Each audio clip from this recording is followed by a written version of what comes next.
Oke. Mestinya lebih baru, ini saya lupa tahunnya, tapi mestinya lebih baru. Oke, saya balik lagi.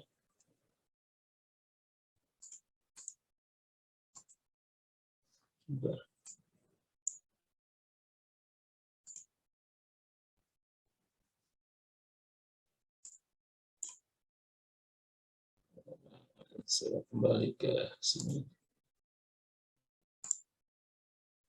Oke, sempat bergeser.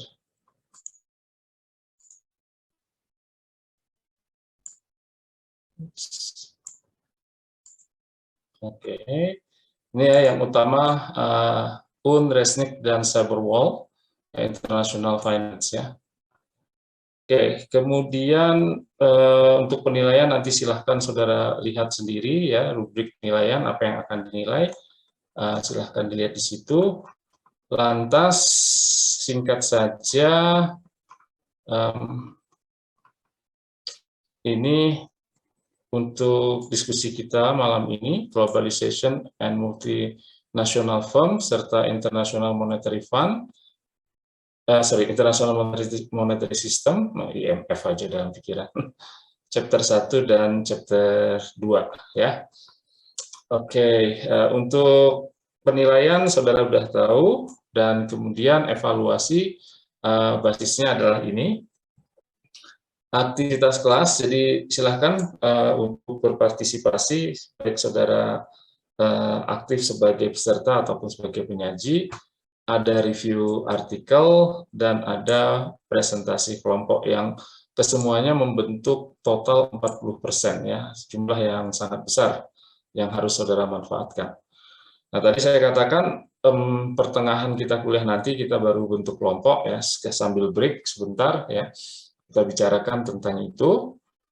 Lantas review artikel untuk masing-masing kelompok nanti saya persilahkan memilih, tetapi saat saudara akan memilih ada 2 atau 3 artikel terkait dengan topik yang kita bicarakan, saya minta saudara kirim ke saya terlebih dahulu, supaya saya bisa mengasih saran mana yang sebaiknya saudara gunakan. Ya. Nah, artikelnya juga ya jangan yang susah-susah lah ya, yang mudah-mudah saja, yang sedang-sedang saja ya, supaya mudah kita pahami juga. Kalau yang susah-susah silahkan dipelajari sendiri lebih dalam ya, seperti itu. Oke, kehadiran minimum 75%, tolong diperhatikan juga ya. Malam saya kira sudah semakin sedikit alasan untuk tidak bisa hadir ya, karena mestinya malam saudara sudah berada di rumah dan mudah-mudahan selalu sehat. Oke, garis besarnya seperti itu ya. Nanti kita lanjutkan dengan tanya jawab, silahkan ya, diskusi kelompok, pertemuan berikutnya ya, ada tugas mingguan yang salah satunya tadi adalah review artikel ini ya. Oke, sudah waktu bisa masuk ya, mungkin nanti saya akan sedikit sebentar berhenti kalau suara azannya dari masjid terdekat ya. Di sini ada 13 masjid di dekat rumah saya ya, jadi suaranya bersaut-sautan. Oke. Oke, saya kira itu. Sementara ada pertanyaan terkait dengan silabus dan ada rencana kegiatan kita. Silahkan kalau ada pertanyaan. Kalau belum, mari kita mulai ya. Santai saja ya. Kalau saya ngomong menjelaskan sesuatu, saudara nggak paham maksudnya apa, kurang jelas ya, ingin komentar silahkan ya. Jangan biarkan saya bicara sendiri ya. Apalagi udah bicara sendiri, kameranya off lagi gitu ya. Jadi, pada kemana ini ya. Nah, inilah yang membedakan S1 dan S2 ya. Kalau S1 tuh tolong silakan on cam ya, cuma 2 menit aja, habis itu off cam semua ya, entah kemana. Halo, Pak. Siapa ya? Izin berbicara Bapak, boleh? Silakan Pak. Ini kebetulan saya Pak, sebentar, Pak Karnaval, ini baru atau saya belum pernah ketemu ya? Baru Pak, tadi barusan lihat jadwal, memang tidak ada mata kuliah ini saya Pak. Oke gitu, terus? Ya. Boleh izin live Pak? Oh, memang nggak ngambil ya? Boleh. Kalau memang nggak ambil, boleh live ya. Sama Pak, maksud saya Pak. Oke, silakan Mas Agus. Ya. Oke, mohon Terima maaf ya kasih Pak. Terima kasih ya Pak. Bapak Mohon ya. maaf. Ya, silakan, silakan. Terima Oke. kasih. Oke. Oke, ya.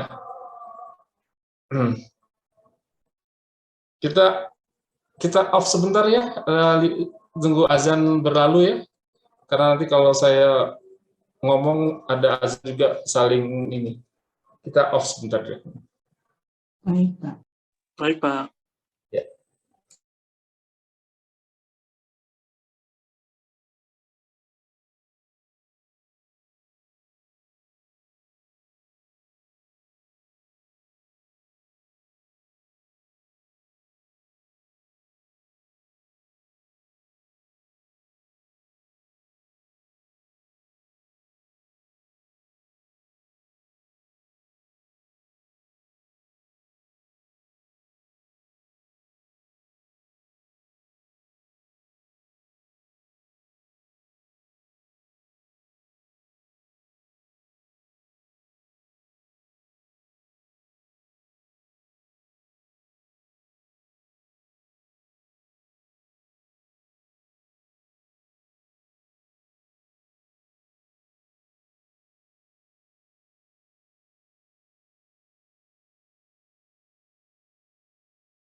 Oke, saya kira bisa kita mulai, masih ada yang agak jauh suaranya. Oke, saudara semua, ini chapter 1, kita bicara tentang globalisasi dan multinational firm, ya, globalisasi dan perusahaan multinasional. Ya. Ini kan saudara ada yang sudah terima dari pagi tadi ya, untuk dari pagi tadi apa kemarin ya, saya lupa, pagi tadi mungkin ya. Kemudian atau siang tadi, kemudian ada saudara yang baru terima mungkin baru lihat ya untuk bab ini. Tujuannya apa sih kita mempelajari keuangan internasional ini ya? Itu yang akan kita coba pahami ya. Kemudian juga kita ingin melihat apa sih bedanya keuangan internasional dan keuangan domestik yang pada akhirnya nanti kalau sudah bicara globalisasi, sudah bicara borderless country, yang negara yang tidak ada seolah tidak ada batasnya lagi, maka keuangan domestik itu ya akan mendekati keuangan internasional. Oke. Nah, saudara lihat di sini, tadi saya katakan bareng-bareng ya, kita lihat di sini, why do we need to study international financial management? Ya. Oke, nah ini pertama bisa saudara lihat, we are now living in a highly globalized and integrated world economy. Wah, udah nggak dipungkiri lagi lah, kita di dalam ekonomi dunia yang sudah terglobalisasi dan sudah terintegrasi. Oke.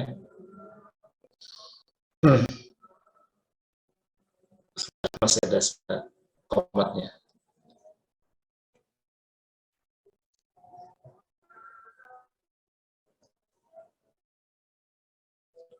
Dan ada satu masjid yang sangat dekat dengan rumah saya, seringkali salawatannya sampai 15 menit ya. Yang lain sudah mulai sholat, dia masih salawat, dan salawatnya pakai speaker luar, jadi harus kadang rapat pun harus terhenti sampai 1 menit ya, baru selesai. Diminta pakai mic speaker dalam, malah saya dicuekin. Nah, semakin banter suaranya. Akibatnya apa? Akhirnya, jujur saya ngomong ini, akhirnya saya nggak pernah sholat di masjid di dekat rumah saya lagi, ya. Karena merasa nggak nyaman, saya sudah minta tolong supaya pakai speaker dalam, saya malah dicuekin, akhirnya saya pindah ke Masjid UPN. Rumah saya di belakang di belakang Suluh Komputer. Itu masjid baru itu loh kalau saudara ke STI KPN. Ya. Nah, tambah banter suaranya. Yang lain sudah mulai komat tadi, sudah mulai sholat. Dia masih terus. Ya, mudah-mudahan bisa didengar suara saya.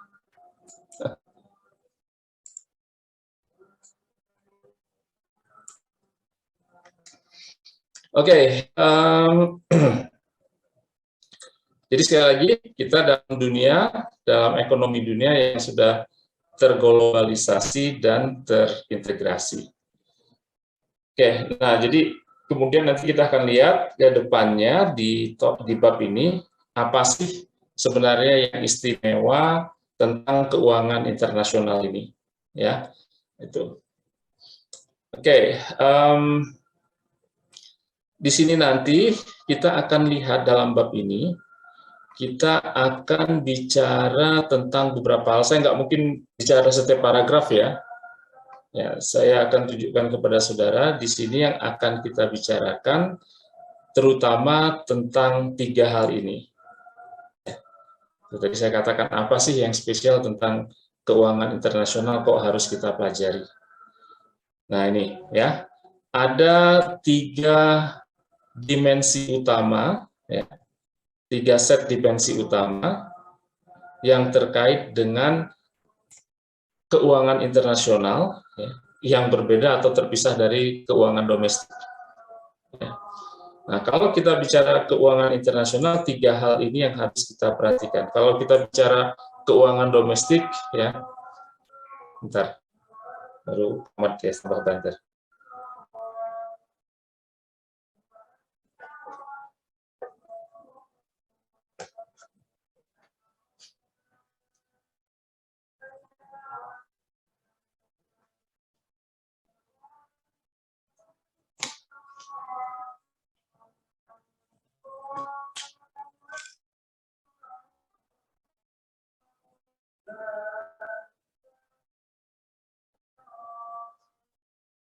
Oke.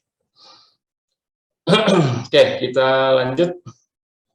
Ya, kalau kita sekali lagi saya ulangi, kalau kita bicara tentang keuangan internasional, kita menghadapi ini risiko foreign exchange, risiko adanya perubahan nilai tukar, ya, foreign exchange. Juga kita menghadapi risiko politik, ya, politik di satu negara dengan negara lain. Nanti kita singgung sedikit yang terjadi, tidak hanya masalah politik, tetapi juga tentang perang, ya, antara Ukraina dengan Rusia. Ada lagi yang namanya market imperfection, ya, ketidaksempurnaan pasar, dan ada expanded opportunity set, ya, set atau rangkaian kesempatan yang bisa diperluas. Oke. Nah, 3 hal ini. Nah, kita akan lihat satu persatu, ya. Kita akan lihat satu persatu. Ya, saudara bisa lihat kan textbooknya yang saya share? Bisa, Pak. Bisa, Pak. Pak. Ini kok nggak ada tanda pulpennya ya, sehingga saya bisa blok. Oke lah, kalau nggak ada di sini, saya pakai manual dengan iPad saya. Sebentar.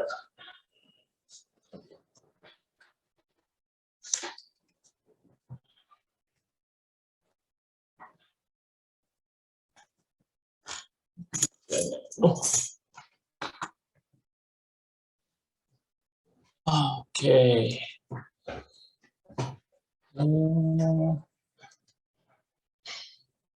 Sebentar. Saya stop share dulu. Nanti saya balik lagi bentar.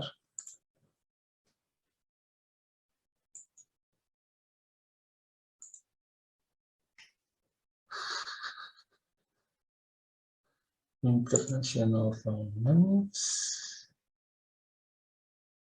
Teknik. Chapter 1-2.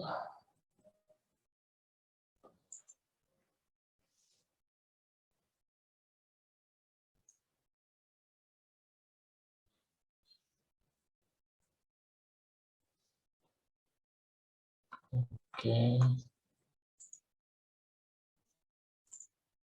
Saya share screen.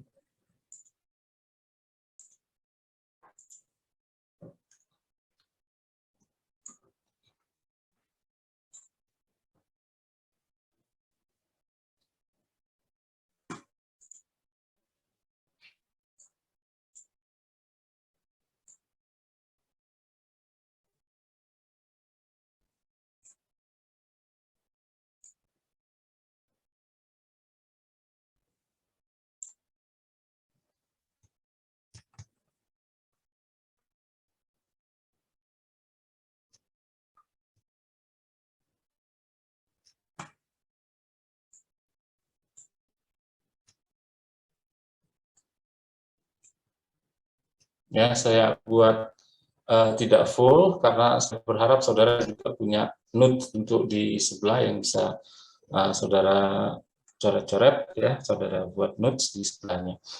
Oke, tadi kembali ke sini, ya.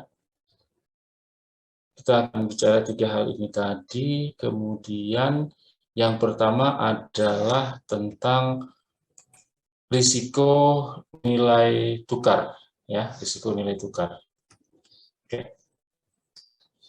Nah, kalau saudara lihat di dalam praktek sehari-hari, perusahaan yang go internasional, mereka mestinya bertransaksi tidak saja hanya dengan perusahaan-perusahaan di dalam negeri, ya, mereka juga bertransaksi dengan perusahaan-perusahaan di luar negeri, ya pastinya. Oke.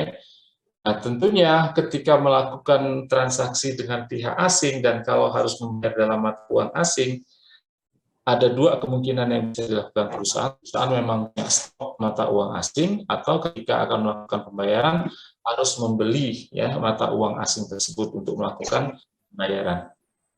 Oke. Nah, risiko ya, risiko nilai tukar ini ya tentu saja kalau saudara lihat ini terkait seperti yang saya sebutkan tadi, kalau saudara ingin lihat di sini terkait dengan cross border transaction ya. Cross border. Oke. Kalau transaksi dalam negeri kita nggak perlu itu. Nah, sebagai contoh tentunya kalau saat ini ya nilai tukar yang bisa kita lihat satu dalam contoh di sini ditunjukkan on off ya Mas Matias ya.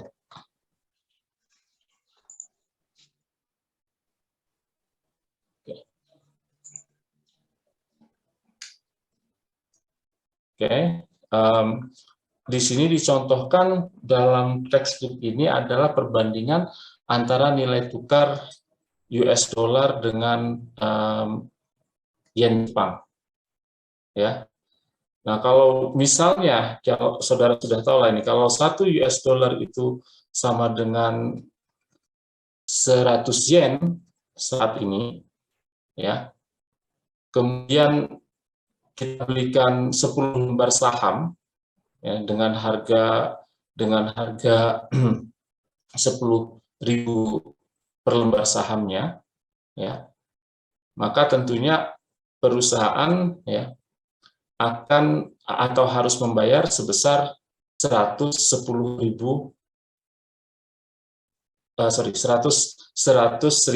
yen ya. Nah, tentunya kalau nilai yen itu mengalami pelemahan ya tanpa disadari ya, atau dalam tanda petik tanpa disadari, tentunya dolar yang dimiliki akan berkurang jumlahnya. Ya, kalau terjadi pelemahan nilai yen itu. Ya, atau saudara pergambaran saat ini 1 dolar adalah 15.000 gitu kan, ya. Ternyata rupiah mengalami pelemahan, 1 dolar sama dengan 16.000. Ya, jadi dengan uang 16.000 saudara tidak akan dapat 1 dolar lagi, kan seperti itu. Ya, dengan 16.000 nilai dolar yang saudara dapatkan akan menjadi lebih rendah ya dibandingkan dengan yang dulu. Nah, di sini kalau saudara perhatikan risiko nilai tukar ini di exhibit 1.1 ini ya sangat fluktuatif ya, mulai dari tahun 1970-an itu sampai dengan 2015 ya, nilai tukar yen terhadap US dollar itu ya berubah ya secara apa ya, secara volatile ya. Nah, di sini tentunya kalau dibicarakan berikutnya, perusahaan harus melakukan hedging ya supaya tidak mengalami kerugian ya akibat dari fluktuasi nilai tukar ini. Ya. Nah, itu satu yang dihadapi oleh perusahaan, risiko tadi ya, foreign exchange, risiko nilai tukar ini. Nah, yang kedua kita lihat risiko politik, ya, risiko politik. Nah, tadi saya katakan perang Ukraina dan Rusia, ya. Nah, saudara bisa lihat betapa banyak korban dari perang itu, ya, bukan korban tentaranya ya yang saya maksud, ya, tapi korban dalam arti korban ekonomi, ya, kenaikan harga, ya, pembatasan ekspor ya dan seterusnya ya. Nah, ini risiko politik yang nyata-nyata bisa saudara lihat ya di dalam praktek transaksi dunia belakangan ini ya. Jadi sebenarnya pemerintah yang berdaulat itu memiliki hak ya untuk mengatur pergerakan barang, modal, ya orang, ya untuk melintasi perbatasan. Tapi faktanya yang saudara lihat, ya dengan adanya embargo, ya dengan adanya sanksi yang dibuat oleh pihak Amerika dan Uni Eropa, yang mengakibatkan sejumlah barang yang harusnya bisa diekspor oleh Rusia, yang tidak terjadi. Ya. Nah, modal juga begitu, adanya pembekuan simpanan Rusia di bank-bank di Amerika dan Eropa dibekukan, maka semuanya tidak bisa digunakan. Nah, ini risiko politik juga yang kadang tidak terduga ya munculnya dan bisa berubah dengan cepat. Yang ketiga ya adalah market imperfection. Ya, yang ketiga ini tadi saya satu AB, ini yang kedua ya market imperfection. Kalau kita lihat lagi risiko yang dihadapi ini. Oke. Market imperfection. Nah, apa sih yang dimaksud dengan market imperfection atau ketidaksempurnaan pasar? Ya. Nah, pada dasarnya nanti kalau saudara ingin lihat secara lebih detail lagi ya silahkan saudara baca ya. Ini ketidaksempurnaan pasar ini mencerminkan berbagai gesekan ya atau rintangan ya, berbagai gesekan atau rintangan ya yang mencegah pasar itu berfungsi dengan sempurna. Ya. Oke. Jadi saudara bisa lihat juga di sini tend to restrict the extent to which investors can diversify their portfolio. Ya. Kalau pasar ada rintangan sehingga tidak berfungsi dengan sempurna, maka itu juga akan menghalangi investor untuk melakukan diversifikasi terhadap portofolio mereka. Oke. Ya. Nah, tadi sudah saya tunjukkan barrier-nya apa, rintangannya apa, ya, gesekannya apa. Nah, di sini saudara lihat adanya satu legal restriction, ya, adanya ketentuan pembatasan pergerakan barang, pergerakan orang, ya, atau pergerakan uang. Ya, negara-negara tertentu membatasi negara lainnya ya untuk melakukan pergerakan barang, pergerakan orang, atau bahkan pergerakan uang itu. Ya, nah ada legal restriction. Apalagi yang menyebabkan market itu menjadi tidak sempurna, adanya excessive transaction cost dan excessive transportation cost. Ya. Jadi kalau ada perusahaan lain ya ingin mengekspor barang ke negara kita, ya kita buat aturan tertentu, ya aturannya berlebihan lagi, ya cost-nya kalau dari negara ini transaction cost-nya sekian, kalau dari negara ini transportasinya harus sekian, ya. Nah itu market imperfection. Ada lagi yang namanya information asymmetry, ya. Oke. Nah, kalau bicara asimetri, saudara sudah biasa ini tentang asimetri informasi di dalam perusahaan. Logikanya serupa, asimetri informasi ya di dalam antar negara. Ya. Nah, satu lagi yang juga umum terjadi adalah diskriminasi dalam hal pajak. Ya. Nah, ini semuanya ini yang mengakibatkan pasar menjadi tidak sempurna. Ya. Oke, sudah ada dua yang kita bahas tadi, 1AB, risiko nilai tukar, risiko politik, market imperfection, ketidaksempurnaan pasar, dan satu lagi ya adalah expanded opportunity set. Oke. Oke. Nah, ini. Apa sih yang dimaksud dengan expanded opportunity set?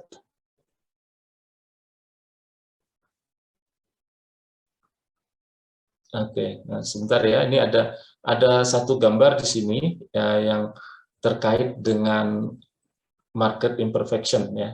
Adanya restriction tadi ya. Yang pertama legal restriction ya. Yang tadi membatasi pergerakan barang, orang atau uang ya.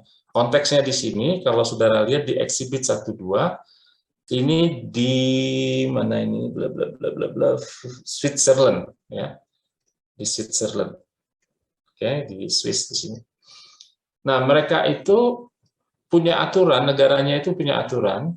Umumnya di Swiss pada di tahun 80-an mereka menerbitkan dua kelas saham. Ada saham yang bearer ya. Bearer ya. Ya, ada saham bearer, ada saham yang registered. Oke. Yang bearer itu asing boleh memiliki ya, karena di situ tidak tercantum nama si pemegang sahamnya. Pokoknya siapa yang bawa saham itu dialah pemiliknya, bearer ya.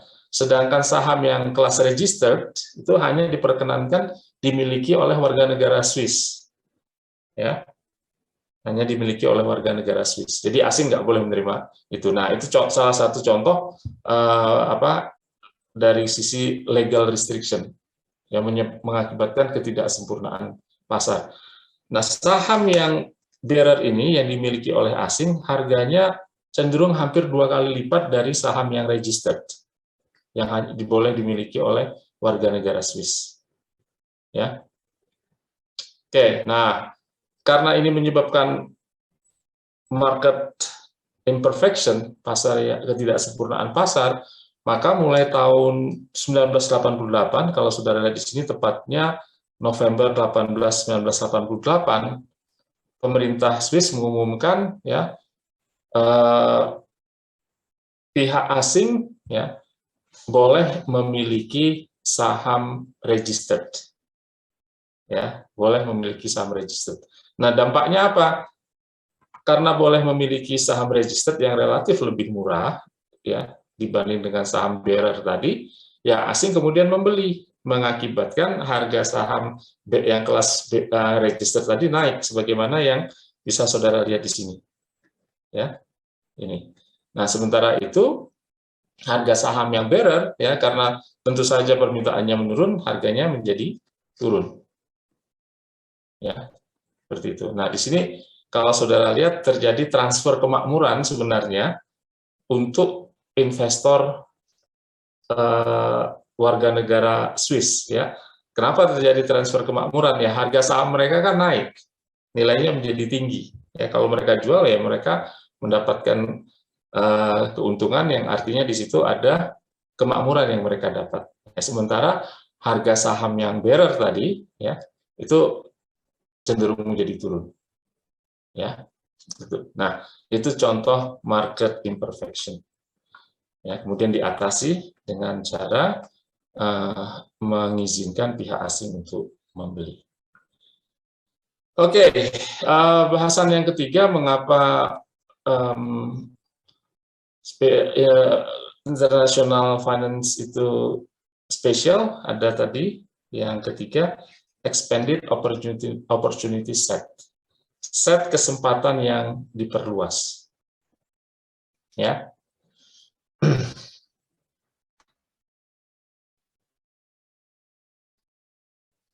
Oke, coba saudara sambil lihat dulu.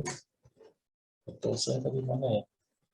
Jadi kalau ngomong ini harus minum dulu. Sudah saya ambil minum dulu.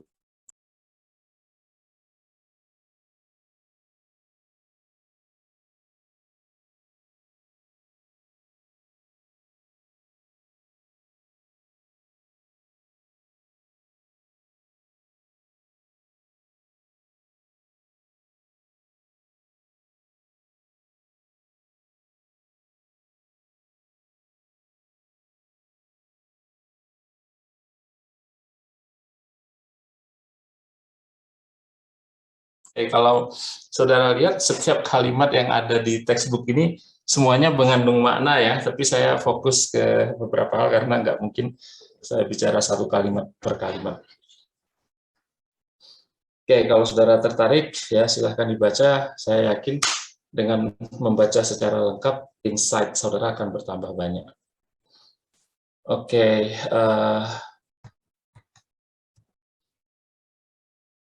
Mohon maaf Pak, boleh bertanya dulu Pak? ya silakan.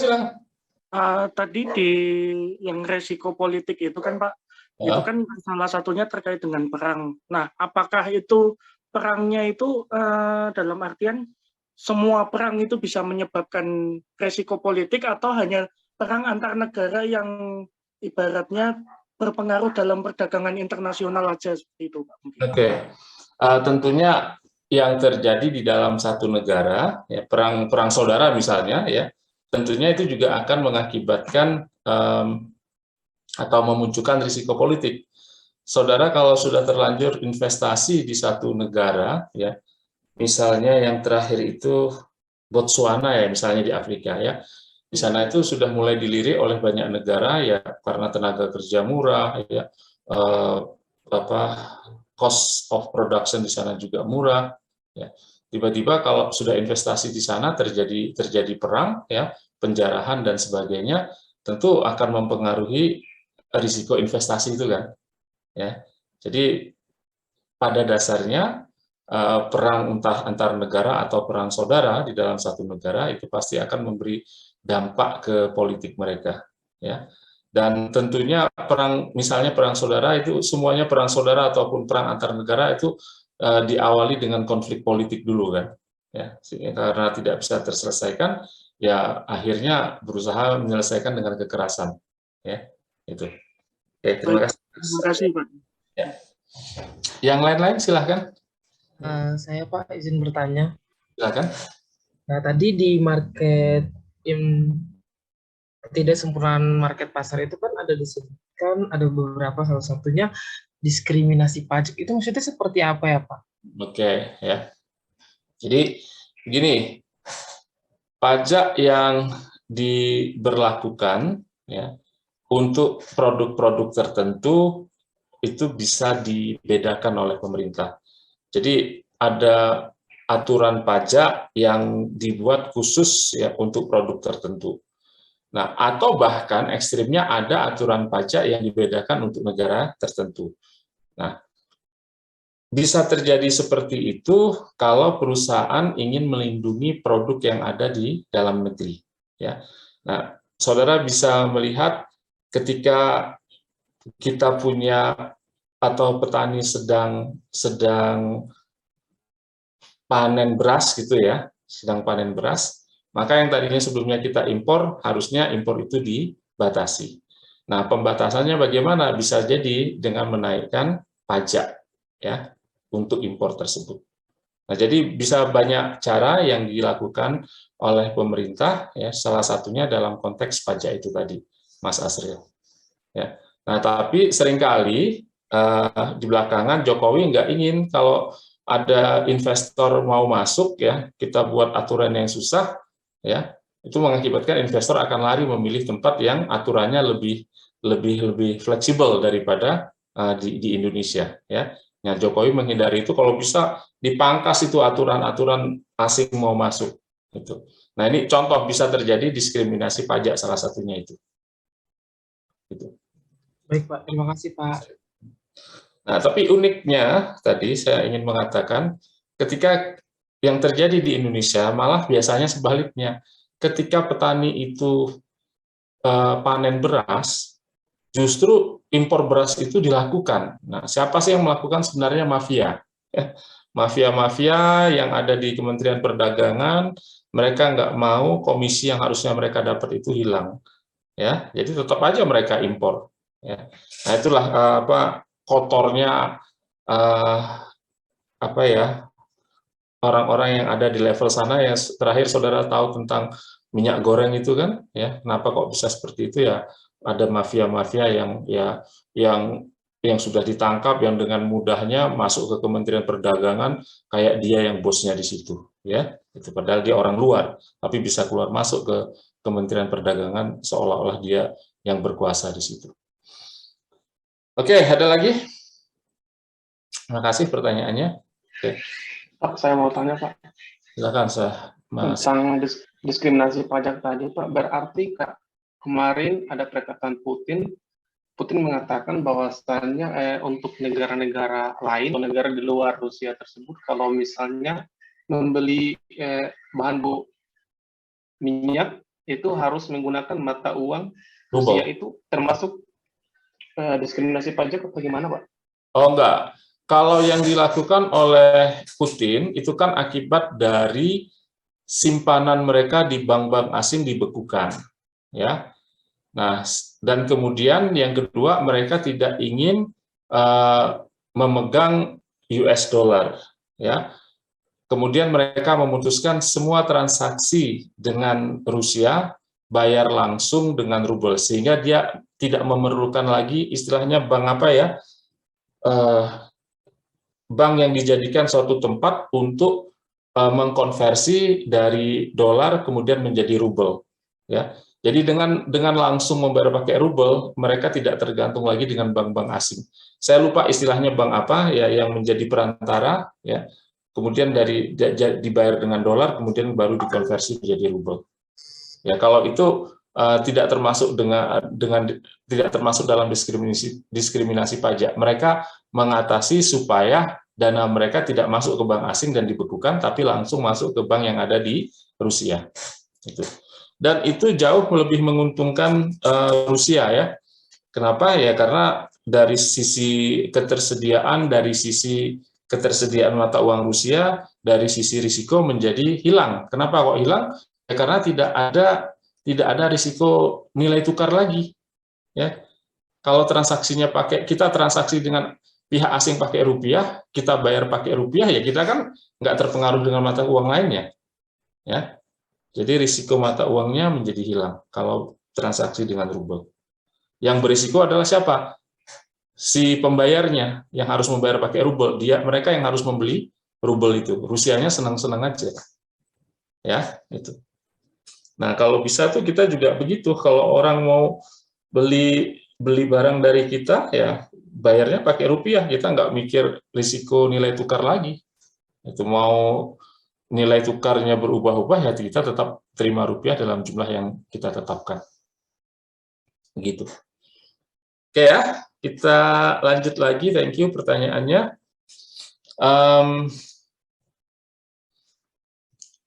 Kembali ke sini, expanded opportunity set. Kalau kita cuma punya perusahaan di negara kita saja, di Indonesia saja, kalau kita punya saham lokal saja, nggak punya saham perusahaan asing, ya tentunya kita seperti kata dalam tempurung, maknanya peluang kita untuk bergerak memaksimumkan kemakmuran kita itu menjadi terbatas.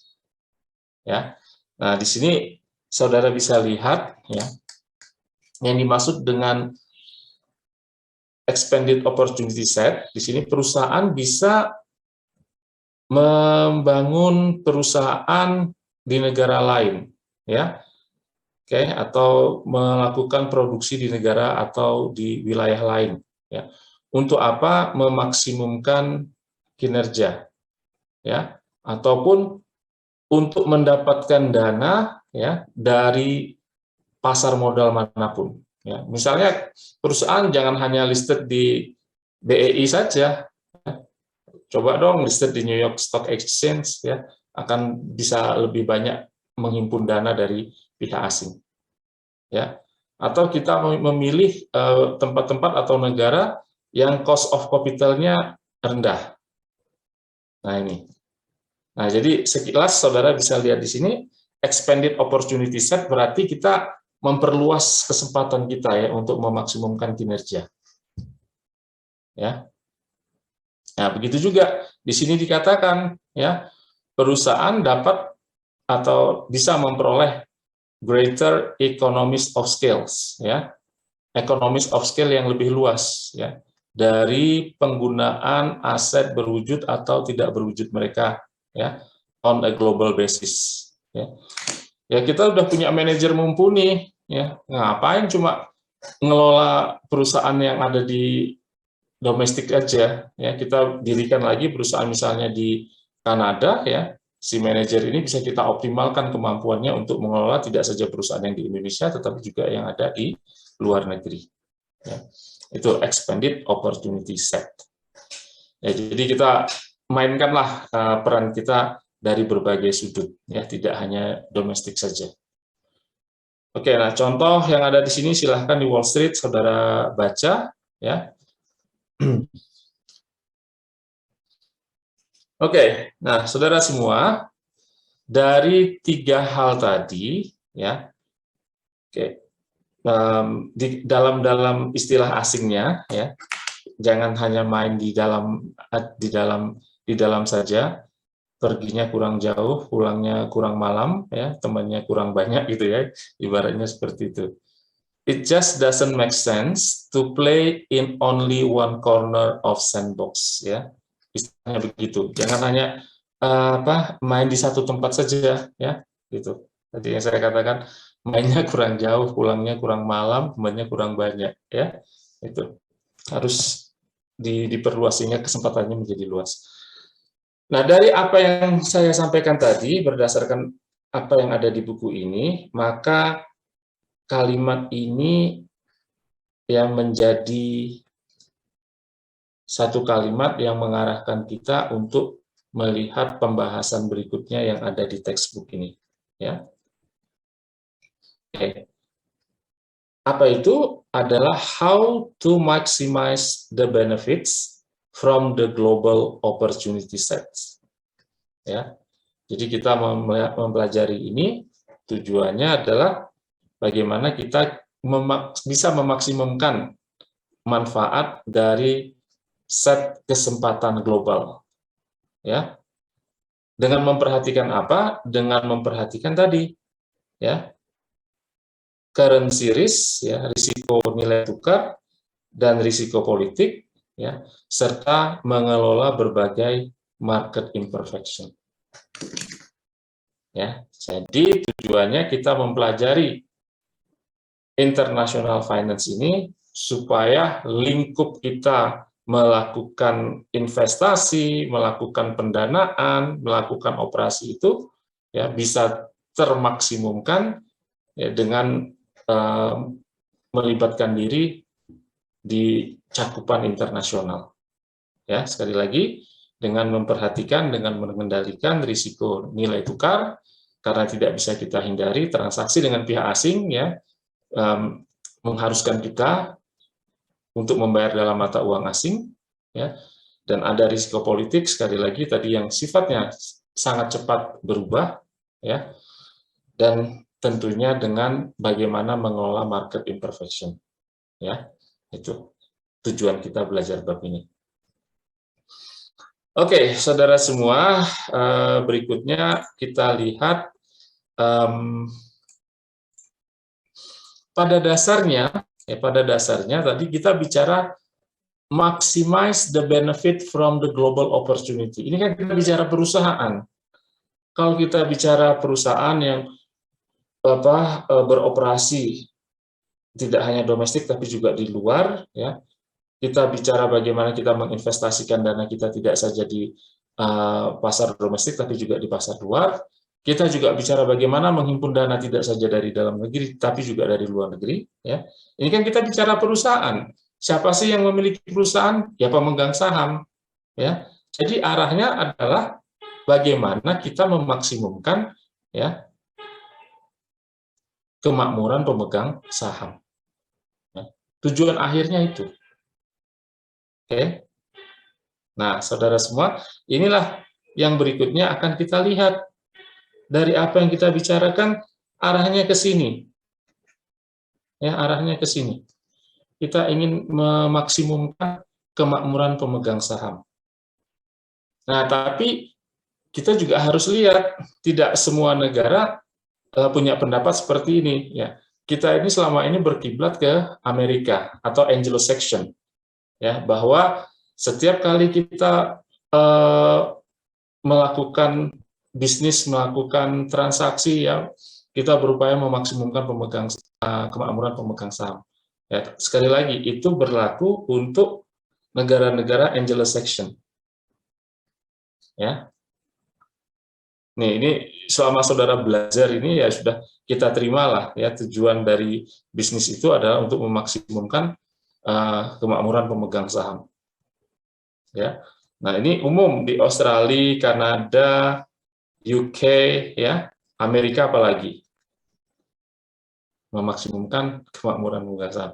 Namun demikian, ya, di sejumlah negara, terutama di Eropa, contohnya di sini ada Prancis dan Jerman, ya, Prancis dan Jerman, ya, oke.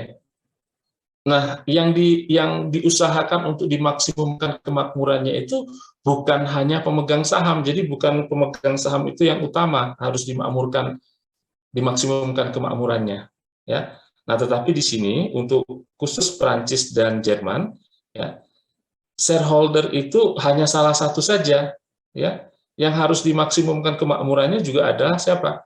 Karyawan, pelanggan, supplier, ya, termasuk bank, ya, dan yang lain-lain. Jadi yang harus dimaksimumkan kemakmurannya itu stakeholder, bukan hanya shareholders. Ya, itu. Ya, jadi kalau yang makmur cuma pemegang sahamnya, buat mereka bukan prestasi, ya. Harusnya juga karyawannya makmur. Itu. Oke, berikutnya lagi contoh di Jepang, ya. Keiretsu, ya. Oke, ini lebih memperhatikan keluarga, ya. Keiretsu. Maksudnya gimana? Ya, ya, jadi kalau di dalam bisnis keluarga, tahu sama tahu, ya, satu sama lainnya, oke. Nah, kemudian dikelola sedemikian rupa, ya, sehingga semua anggota keluarga itu menjadi makmur. Nah, tapi itu lama-kelamaan sih sudah nggak populer lagi, belakangan ini sudah nggak populer. Ya. Sempat pernah populer dulu di tahun 90-an. Ya, mungkin saudara masih pernah dengar istilah keiretsu. Ya.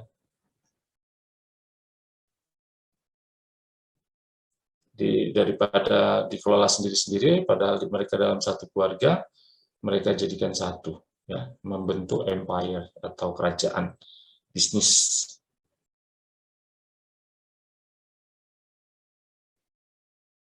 Oke. Oke, berikutnya selain memaksimumkan kemakmuran pemegang saham ataupun stakeholder, ya, tentu saja ada tujuan lain yang harus kita perhatikan, ya, harus kita lihat di sini. Bisa saya tunjukkan.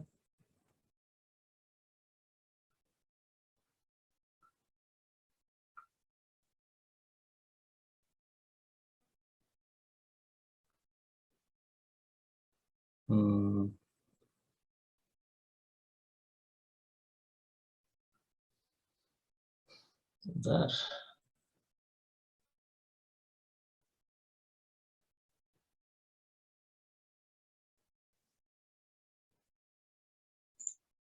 Nah, sebenarnya ini juga sudah saudara ketahui, ya, dari teori keagenan, ya, atau agency theory, ya. Nah, sebagaimana yang ditunjukkan di sini, ya. While managers are hired to run the company for the interest of shareholders, there is no guarantee they will actually do so. Ya. Kan manajer ditunjuk dioperasikan perusahaan ini supaya pemegang sahamnya makmur, tapi bisa jadi mereka melakukan sebaliknya untuk kepentingan diri mereka sendiri. Ya, bisa terjadi seperti itu. Nah, oleh karena itulah kemudian diperlukan corporate governance, ya kan? Nah, ini saudara sudah tahu. Jadi kaitannya memang tadi tujuan dari apa yang sudah kita bahas, untuk memaksimumkan kemakmuran pemegang saham, di sisi lain ada manajer perusahaan sebagai pengelola, bisa jadi mereka lebih mementingkan diri mereka sendiri. Ya. Jadi kaitannya erat dengan apa yang juga sudah saudara dapat dari mata kuliah yang lain. Ya. Untuk mengatasi tadi kemungkinan manajer itu mementingkan dirinya sendiri, maka diperlukan apa yang disebut dengan corporate governance. Ya. Nah, saudara juga udah tahu ini. Oke,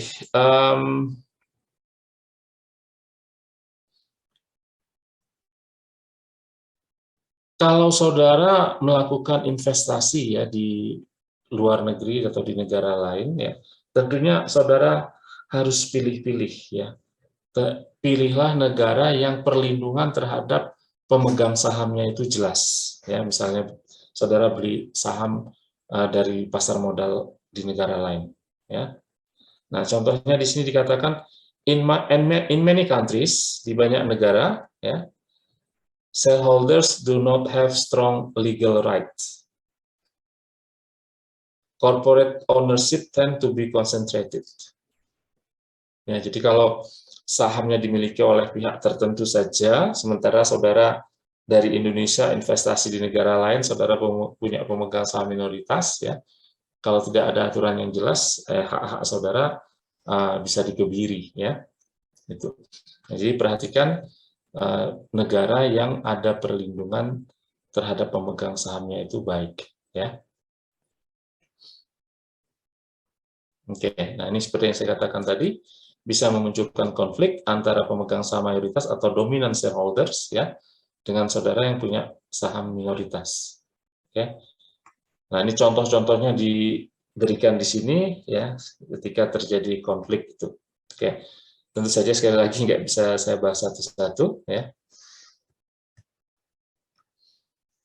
Oke, saudara semua, tentunya apa yang ingin dicapai oleh investor itu tidak bisa dilakukan atau menghasilkan sesuatu serta-merta, ya.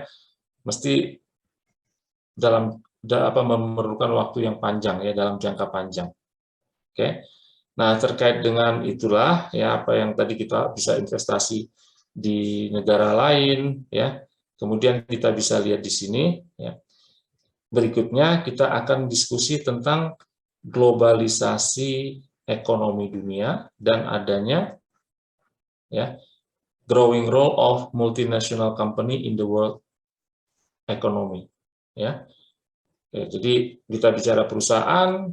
Kalau kita bicara perusahaan tadi, kita investasi di berbagai negara, kita punya perusahaan di berbagai negara, jadi multinational company, ya.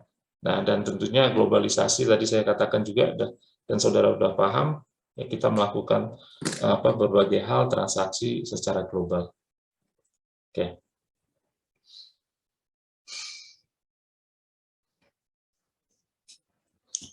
Nah, kalau sudah terjadi globalisasi, ya, maka saudara akan lihat pasar keuangan itu ya bisa diakses oleh siapapun, ya. Dan yang paling monumental adalah dengan dibentuknya Uni Eropa, dan kemudian mereka menggunakan mata uang euro sebagai mata uang global, ya, itu. Oke, nah sebenarnya kita juga berharap setidaknya di ASEAN lah, ya, berani nggak membentuk satu mata uang begitu, ya, seperti di Uni Eropa sana dengan menggunakan euro, ya. Gitu. Oke. Nah, globalisasi ekonomi dunia ini ada tren dan pengembangan utamanya, ya. Ya, saudara sudah tahu globalisasi. Kemudian di sini ada emergence of globalized financial market, ya. Munculnya pasar keuangan global, ya. Oke, nah ini sejarahnya, ya, silahkan saudara lihat, terutama tentang euro itu, ya, tentang euro. Oke. Terus, nah ini ya. Kemudian mata uang euro muncul sebagai mata uang global. Ya. Belakangan, ya beberapa tahun yang lalu, saudara pernah dengar Brexit kan? Ya. Tadinya Inggris ya bagian dari Uni Eropa, masih Uni Eropa, mereka tidak menggunakan euro lagi sebagai mata uangnya. Ya. Nah, itu sempat menimbulkan masalah besar ya di Inggris ya, di Inggris itu sendiri, karena mereka tidak lagi menggunakan sorry, saya mau tanya saudara dulu, Inggris masih masuk Uni Eropa enggak?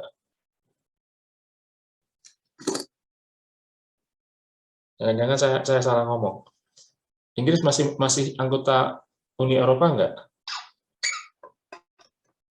Halo?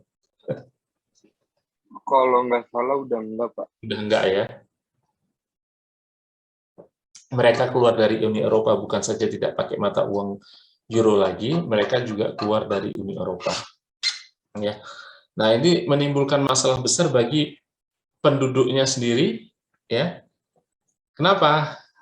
Beberapa kali saya baca artikel itu, ada nelayan dari Inggris ya sudah memasuki perairan Prancis, mereka diusir. Ya. Nah, karena apa? Karena mereka sudah bukan Uni Eropa lagi. Oke, harus kembali ke perairan mereka sendiri. Dulu waktu mereka masih ikut Uni Eropa, mereka fisherman-nya, nelayannya sampai masuk ke perairan Prancis nggak ada masalah, ya, karena sudah ada aturan sebagai Uni Eropa itu, EU itu, ya. Nah, apalagi yang mungkin juga saudara pernah mendengar ya atau lihat dari artikel atau dari berita, supir-supir truk ya yang bawa bahan pangan, bawa produk dari baik itu dari Inggris maupun dari luar masuk ke Inggris itu harus menunjukkan paspor. Kan jadi repot ya.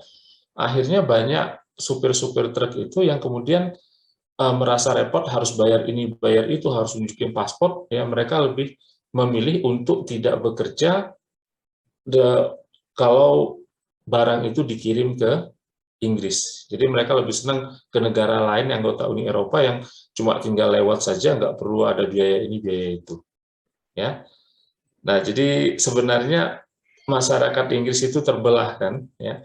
Ada yang tetap ingin sebagai anggota Uni Eropa, tetap pakai euro, ya. Dan ada sebagian memang yang punya kepentingan politik ya tidak ingin bergabung, ya. Seandainya kemarin ketika Boris Johnson itu sedang bermasalah, ya, kemudian dilakukan referendum, saya yakin warga Inggris itu ingin kembali jadi anggota Uni Eropa. Ya. Saat ini terkait juga ya dengan keluarnya Inggris dari Uni Eropa, warga negara non-Inggris, ya tetangga mereka Prancis, kalau mau kuliah di Inggris, mereka harus bayar sebagai mahasiswa internasional. Ya, yang SPP-nya itu, tuition fee-nya itu, tinggi sekali, mahal sekali. Ya. Padahal dulu, waktu mereka masih jadi satu, ya warga negara misalnya Spanyol ingin kuliah di Inggris ya, karena mereka anggota EU, ya biaya yang dibayar itu sangat rendah, yang dibayar itu sangat rendah. Nah, akhirnya perlakuan yang sama dibuat juga oleh negara di luar Inggris. Kalau warga Inggris misalnya mau kuliah di Italia, bayarnya sebagai mahasiswa internasional yang jumlahnya sangat tinggi. Nah, sehingga sekarang kecenderungannya warga Inggris itu ya kuliahnya ya di Inggris, ya warga negara non Inggris ya kuliahnya di negara sendiri. Padahal kalau dulu itu banyak orang-orang dari luar Inggris dan anggota Uni Eropa lain yang kuliah di Inggris dan sebaliknya. Ya, jadi sekarang di Inggris itu ya mahasiswanya banyak dari Inggris, yang dari internasional drastis berkurang. Ya, terutama dari Uni Eropa drastis berkurang. Oke, emergence of the euro as global market. Oke, mereka punya European Central Bank. Oke, berikutnya lagi ini tentang krisis ya. ya, tentang krisis yang terjadi di Eropa. Nanti silahkanlah saudara baca. Dan kaitannya lagi kalau kita bicara tentang pasar keuangan global, ya itu harus ada dukungan teknologi informasi, ya. Oke, ada dukungan teknologi informasi sehingga transaksi yang ada dukungan teknologi informasi, sistem informasi, sehingga transaksi antar negara yang dilakukan itu akan mudah, ya, untuk direalisasi, ya. Jadi nggak perlu repot-repot lagi harus nunggu berhari-hari, ya. Dalam hitungan real time, ya, transaksi itu bisa segera diwujudkan. Oke. Ini ada The Greek Drama, ya, nanti silahkanlah saudara baca tentang kaitannya tentang hal-hal tentang krisis, yang contohnya di sini ada Greek bond yield, ada German bond yield, ya.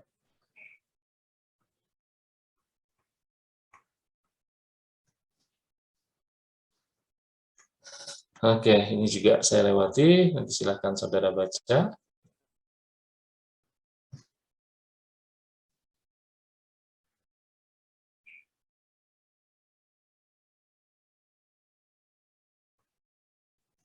Oke, satu lagi ini kita bicara tentang Uni Eropa, ya. Sekarang ini ada berapa sih anggota Uni Eropa? Saudara bisa search lagi dengan Google, ya. Ada berapa sekarang ini anggota Uni Eropa?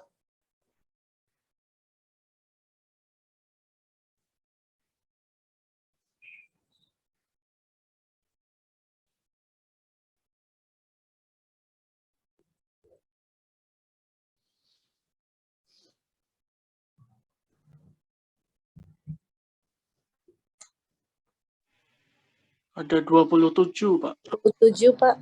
27, ya. Salah satunya ada Hongaria, kan?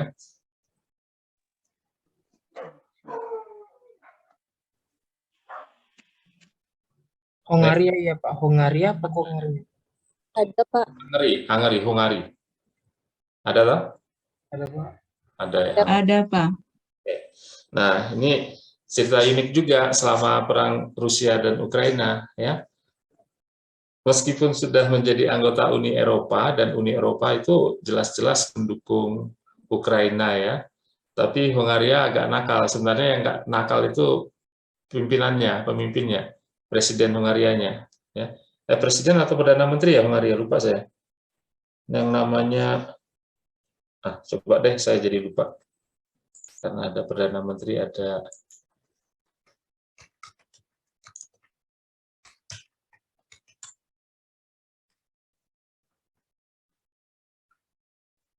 Perdana Menterinya, Orban ya, kalau nggak salah.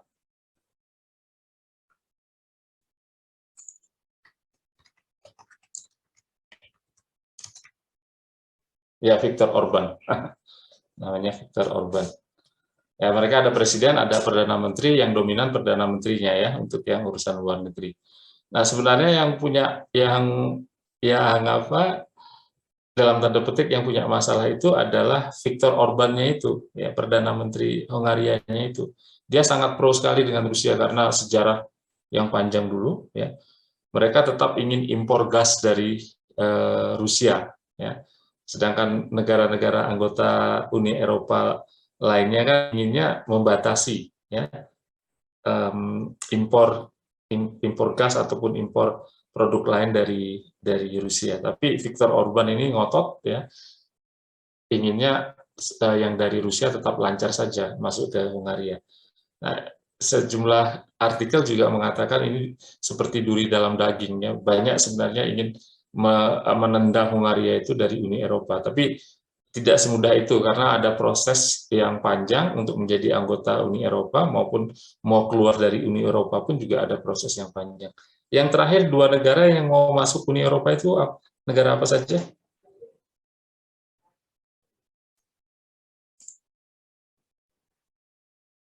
Yang dalam proses? Republik Makedonia sama Turki, Pak. Yang terbaru, gegara perang perang Ukraina dan Rusia ini? Kalau Turki masih dalam proses ya? Atau sudah anggota Uni Eropa?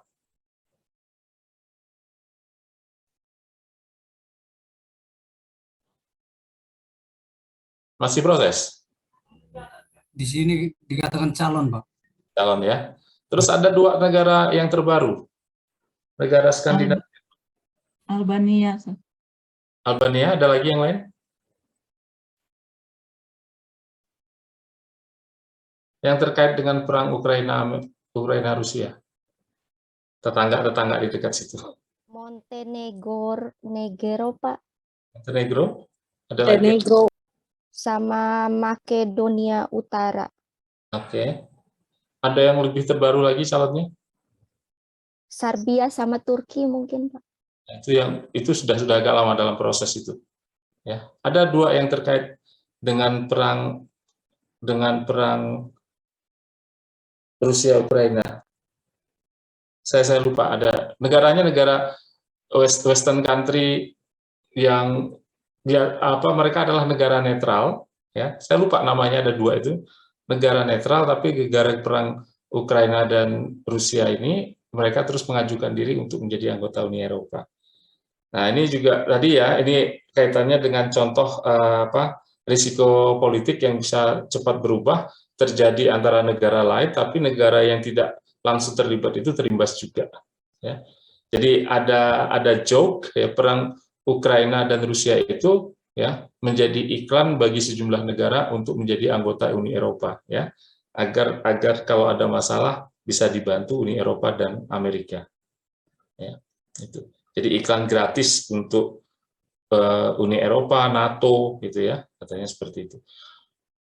Oke, maksud saya NATO tadi, bukan Uni Eropa. Coba saudara cari calon yang mendaftarkan diri jadi NATO, anggota NATO, bukan Uni Eropa, NATO maksud saya.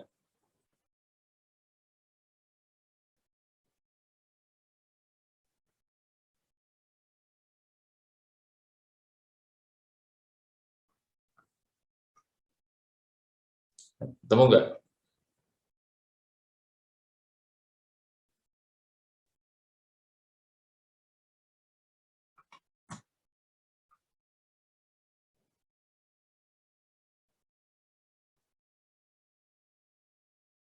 Finlandia dan Swedia, Pak. Ya, Finlandia dan Swedia, ya. Itu kan negara Skandinavia, ya, Finlandia dan Swedia. Oke, mereka ingin bergabung dengan NATO. Nah, Ukraina itu kan negara yang juga ingin bergabung dengan NATO. Tapi Rusia dengan berat hati karena Ukraina itu ibaratnya terasnya Rusia, ya. Tapi kalau ada kekuatan lain di situ ya dia nggak rela, makanya terus dengan cara seperti itu supaya Ukraina tidak menjadi anggota NATO, ya, Finlandia dan Swedia. Oke, thank you. Ya, itu juga terkait dengan masalah politik ya. Oke, berikutnya lagi ini ada terkait dengan organisasi internasional untuk menghilangkan perbedaan-perbedaan di dalam perdagangan antar negara, ya, ada terkait tarif ya di sini dan perdagangan, GAAP, General Agreement Tariff and Trade, ya.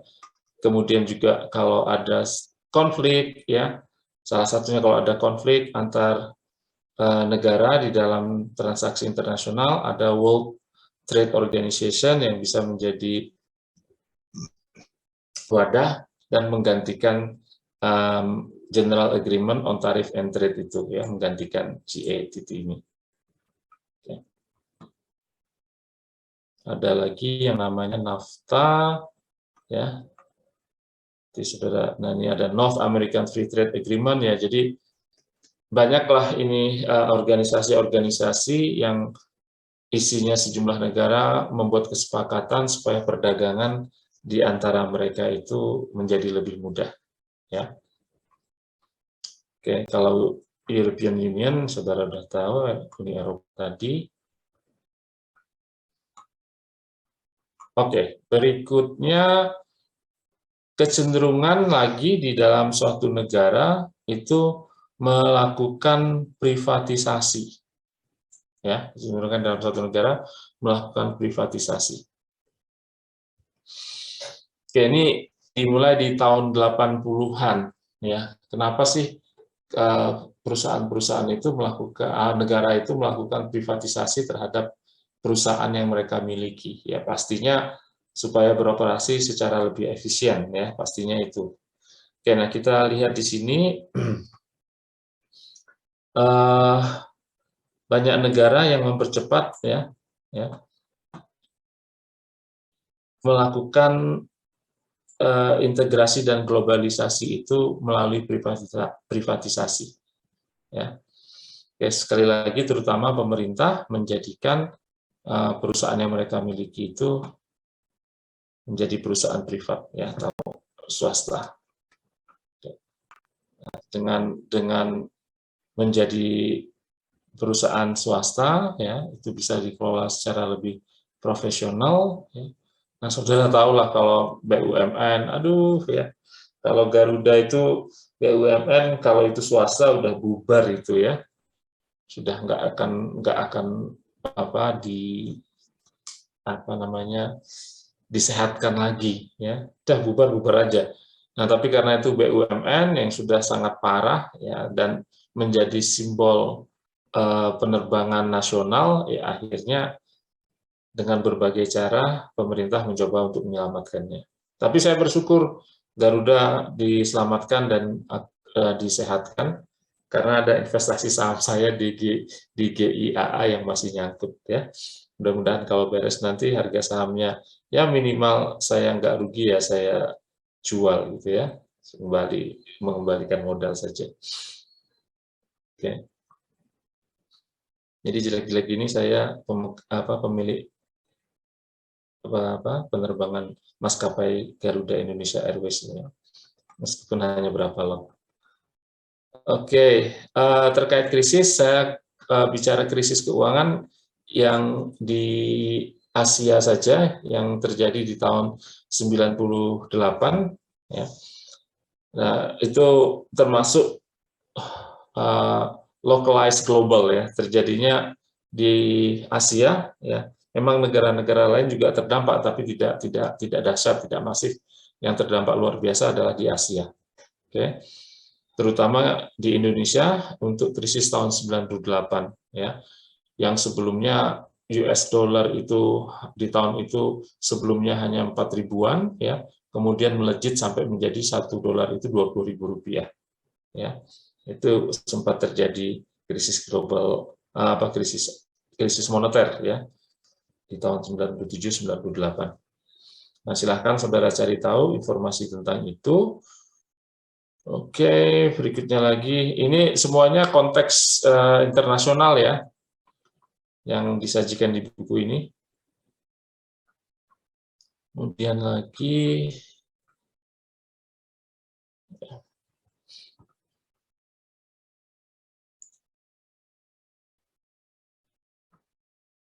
oke, ada istilah systematic risk, saudara juga pastinya sudah pernah dengar ya. Ini yang tidak bisa dihindari ya, akan mempengaruhi semua market ya. Itu, nah oke, berikutnya paruh kedua adalah multinational corporation ya, atau perusahaan multinasional. Nah, tadi udah kita singgung juga ya.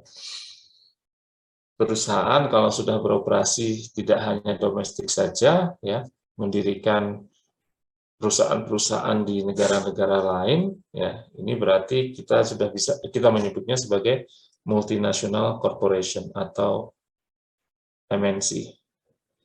Ya, ini is a business firm incorporated in one country that has production and sales operation in many other countries. Ya. Oke, jadi perusahaannya misalnya di Indonesia, ya didirikan pertama di Indonesia, kemudian dia punya pabrik di Afrika, Indomie misalnya gitu ya. Kemudian dia punya perusahaan lagi untuk beroperasi di sejumlah negara, ada dia masuk sebagai multinational corporation. Oke, apa sih negara mana aja, perusahaan apa saja sih yang masuk sebagai top corporation ya menjadi MNC. Nah ini saudara bisa lihat the world's top 40 non-financial MNC ranked by foreign assets 2013. Ya, 2013. Oke. Contohnya ada GE, saudara sering dengar, Toyota, Exxon ya, Vodafone, Volkswagen, Chevron. Oh inilah perusahaan non keuangan ya. Udah operasinya di banyak negara. Apple, ya, Honda, Mitsubishi, ya, Johnson & Johnson, Nissan, Fiat, ya, BMW, ya, apalagi Airbus, ya, Procter & Gamble, dan seterusnya. Oke, ini contoh MNC.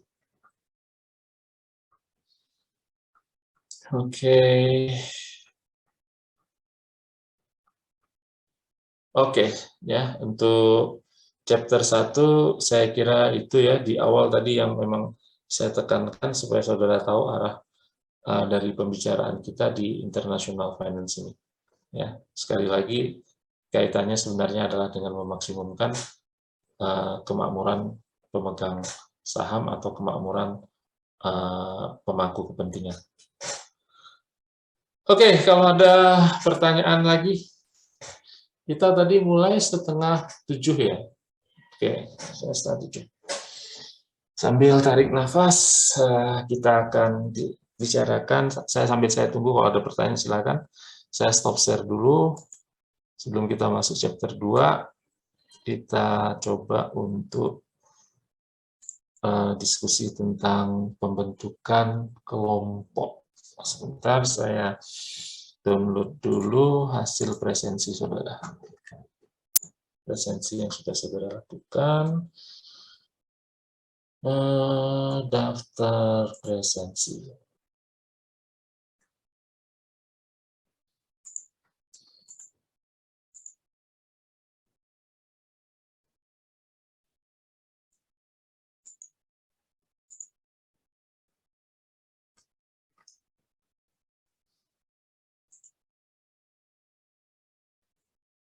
Presensi. Download. 29.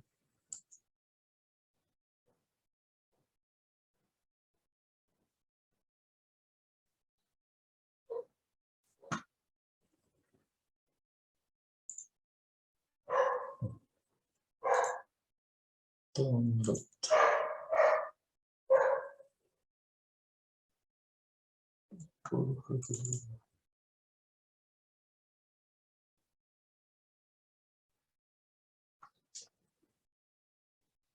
Ya, enable editing.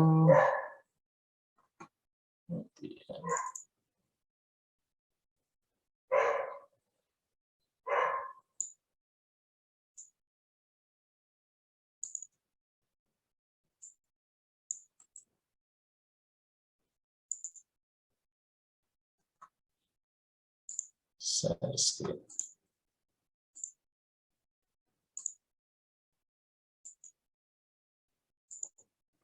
Oke. Ini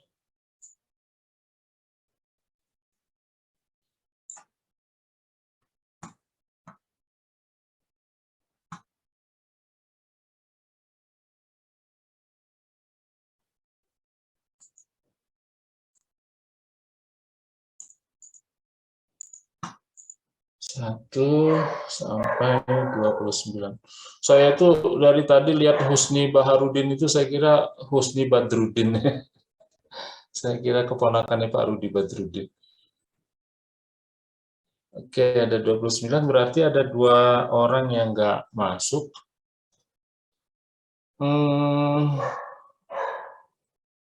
Kita ada 13 sesi lagi. Ya. 31 bagi 13 berapa? Hampir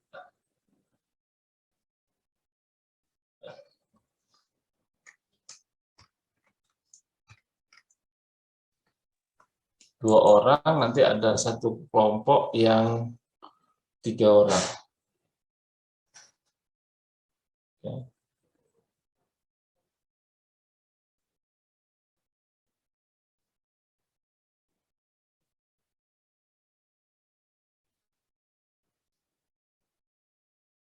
Silakan saudara membentuk kelompok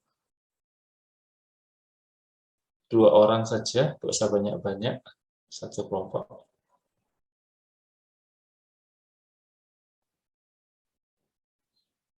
Nanti sisanya baru 3 orang.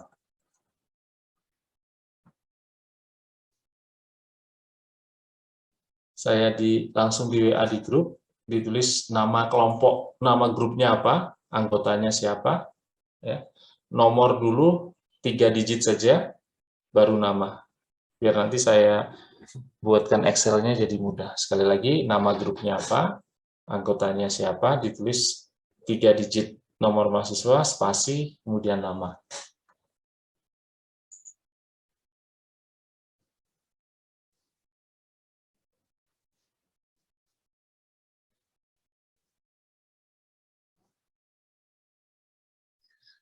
Selamat malam, Pak. Malam.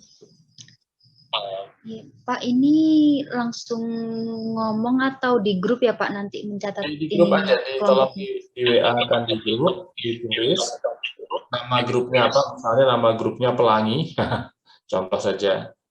Anggotanya langsung ditulis, misalnya 790 spasi Herlina, 791 spasi Hanifah, misalnya gitu. Ya, di WA saja, nanti tinggal di WA saya copy, kemudian nanti saya buatkan ke Excel. Oh, baik, terima kasih, Pak. Sama-sama, Mbak Winda.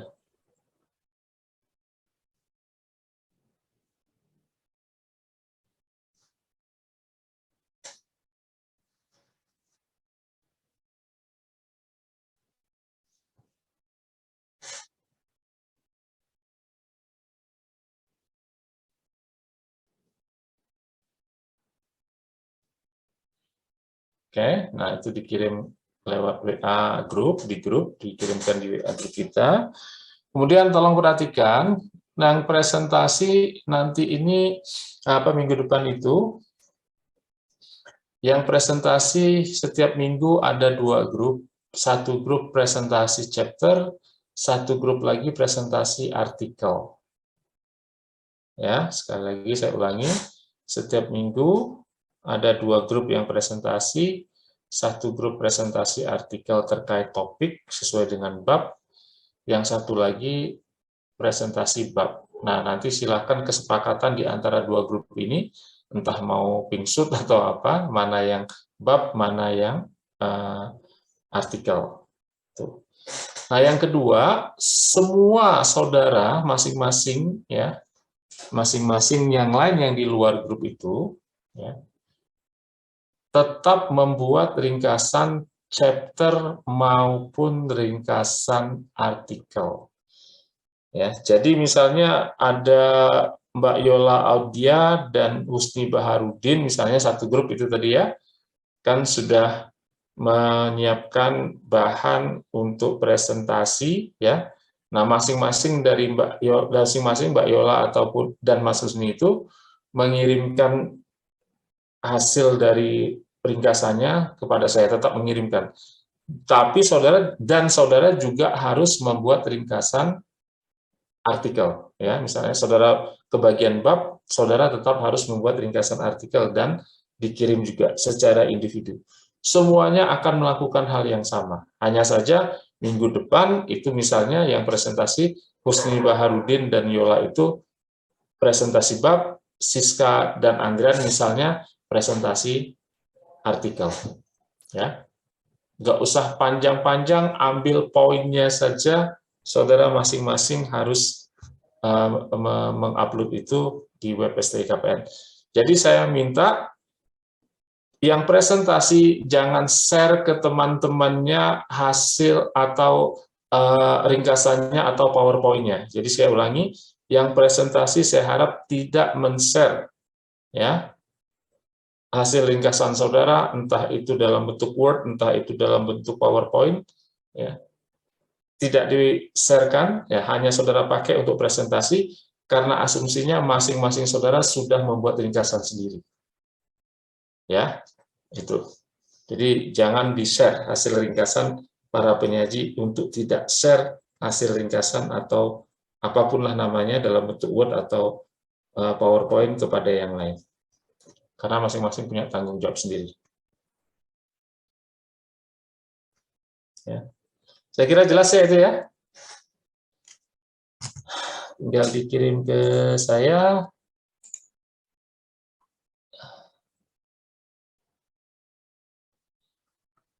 Belum ada yang mengirim. Di grup keuangan internasional. Oke loh.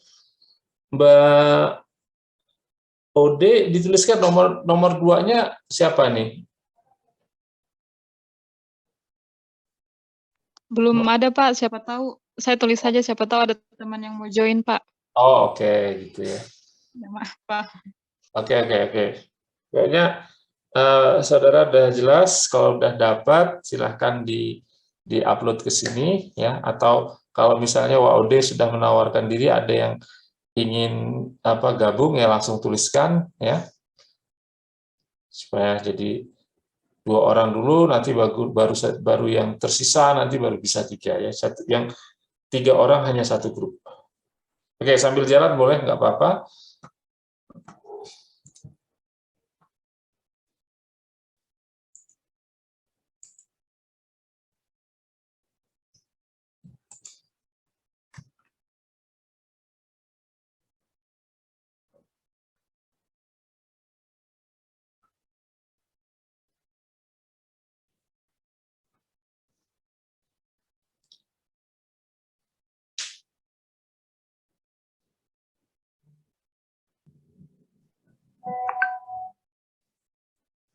Izin Pak.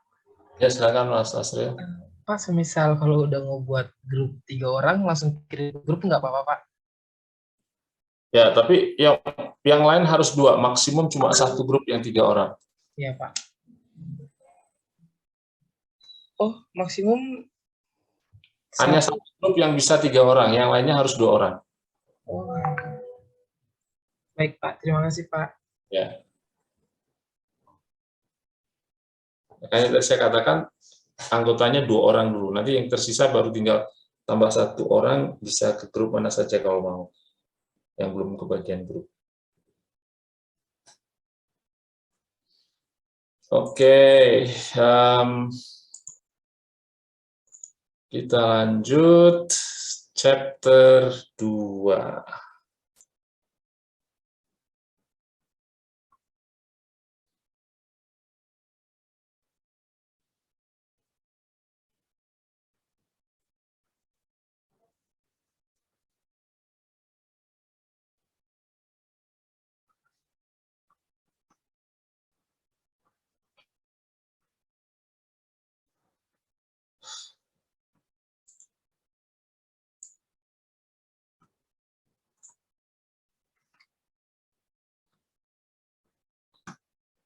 Screen lagi.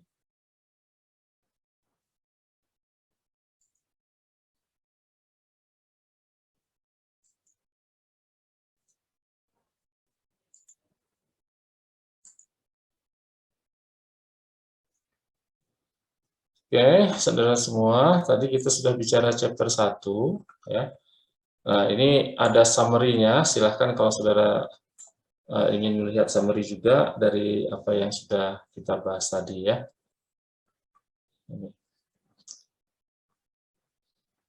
Oke, kemudian masuk chapter 2. Chapter 2 ini di mana?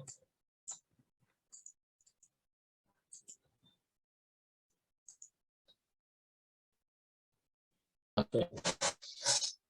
Kedua terkait international monetary system.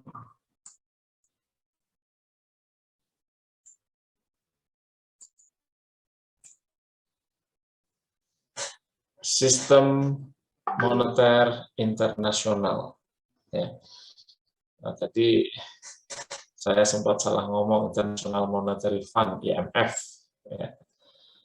Oke. Dan tadi juga terkait dengan krisis moneter yang terjadi di tahun 98, ya, yang banyak membuat sengsara orang, ya. Oke, apa sih yang akan kita bahas di dalam International Monetary System ini? Ya. Ini mencakup pembayaran internasional. Ya. Kalau kita bicara pembayaran internasional, ya pastilah di dalam juga ada terkait dengan nilai tukar yang sudah kita bahas tadi. Ya. Oke, isinya sedikit membosankan. Sedikit membosankan. Kenapa? Karena yang kita lihat di sini ada evolusi sistem moneter internasional. Ya. Oke. Nah, apa sih sebenarnya International Monetary System? Ya.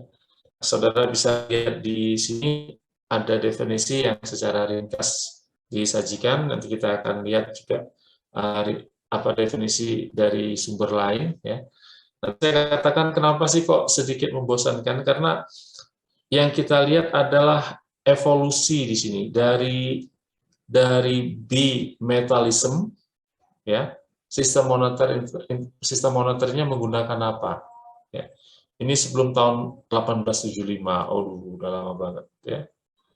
Ada juga classical gold standard dari 1875 sampai 1914, ya. Periode antar perang 1905 perang dunia 1, perang dunia 2, 1915-1944. Kemudian ada Bretton Woods System 4572. Lantas Flexible Exchange Rate Regime 1973 sampai sekarang. Ya. Nah, jadi ini kita bicara tentang sejarah dikit lah. Oke, kemudian ada Current Exchange Rate Arrangement, ya, perjanjian nilai tukar saat ini. Ada juga sistem moneter Eropa, ya. Kemudian ada Euro dan European Monetary Union. Ya. Jadi ini sebenarnya kita melihat sejarah dari International Monetary System itu, ya, dari contohnya di sini. Nah, tadi saya menceritakan krisis yang terjadi, ya salah satunya adalah krisis di Asia ini. Oke. Nah, apa sih penyebabnya di sini didiskusikan dan lesson apa yang bisa kita ambil ada di sini. Oke. Dan selain di Meksiko juga ditunjukkan, ya, yang terjadi krisis di negara tetangga yaitu Argentina, ya, tetangga Meksiko maksud saya. Lantas bagaimana solusi kalau terjadi krisis moneter? Ya, di sini negara bisa memilih apakah menggunakan fixed exchange rate atau menggunakan flexible exchange rate. Nah, ini yang akan kita lihat kemudian. Oke, nah, apa sih international monetary system atau sistem moneter internasional? Ya. Di sini dikatakan the overall financial environment in which multinational corporation and international investor operate. Ya. Overall financial, sorry, coretan saya agak bergeser. Ya. Jadi sistem moneter internasional diartikan sebagai overall financial environment, lingkungan keuangan menyeluruh, di mana multinational corporation, di mana perusahaan-perusahaan multinasional dan perusahaan dan investor internasional itu beroperasi. Oke, itu yang dimaksud dengan international monetary system. Di definisi lain, jadi saya iseng lihat, sebentar mana ini. Ini kok iseng. Sebentar saya stop share dulu. Tadi ada yang saya coba lihat, mudah-mudahan nggak ketutup. Mana tadi saya sudah iseng coba. Nah ini lagi dari Wikipedia ya. Sini dikatakan International Monetary System ya is a set of internationally agreed rules ya. Jadi serangkaian aturan-aturan yang disepakati secara internasional ya, termasuk selain aturan juga konvensi ya, kesepakatan ya, and supporting institutions that facilitate international trade, cross-border investment, and generally the reallocation of capital between states that have different currencies. Ya, jadi poinnya ya adalah terjadinya di dalamnya ada transaksi ya yang menggunakan mata uang asing. Kemudian investasinya lintas batas negara ya. Jadi tadi pada intinya ya di mana investor internasional itu melakukan investasinya ya, di mana perusahaan multinasional itu beroperasi ya. Nah, jadi kalau di Wikipedia dijelaskan lagi di bawahnya ya, silahkan saudara lihat dari berbagai sumber ya. Ini yang dari, kalau dalam bahasa Indonesianya tadi saya juga lihat sih di dalam satu tulisan ya, sistem moneter internasional. Oke, ini diartikan pengaturan atau kesepakatan formal antar negara atas nilai tukar masing-masing mata uang negara-negara dunia terhadap mata uang lainnya. Kalau ini saya lihat tadi kok sempit, ya artinya cuma ngatur tentang mata uang, padahal lebih luas dari itu. Ya, oke. Balik lagi ke textbook kita. Nah ini. Oke, jadi kaitannya dengan di mana perusahaan multinasional beroperasi, termasuk di mana investor internasional itu melakukan investasi. Oke, jadi terkait dengan lingkungan keuangan secara menyeluruh. Oke, berikutnya. Nah.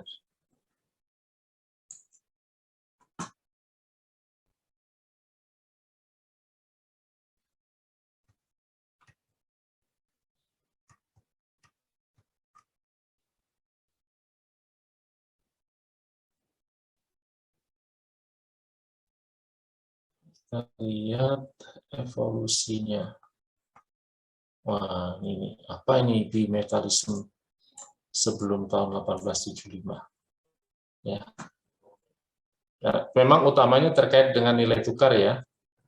Memang utamanya terkait dengan nilai tukar. Kemudian meluas ya. Kalau investasi kan dari uang yang kita miliki dalam rupiah, kita investasi di negara lain, misalnya di Amerika ya kita harus menggunakan US dollar. Ya. Demikian juga kalau kita punya perusahaan pabrik di negara lain ya kita transaksinya dengan mata uang di mana pabrik kita itu berada. Oke, bimetallisme. Apa sih maksudnya bimetallisme ini?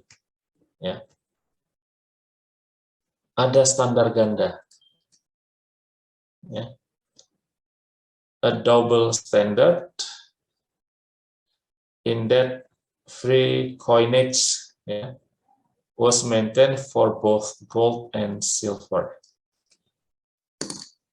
Ya.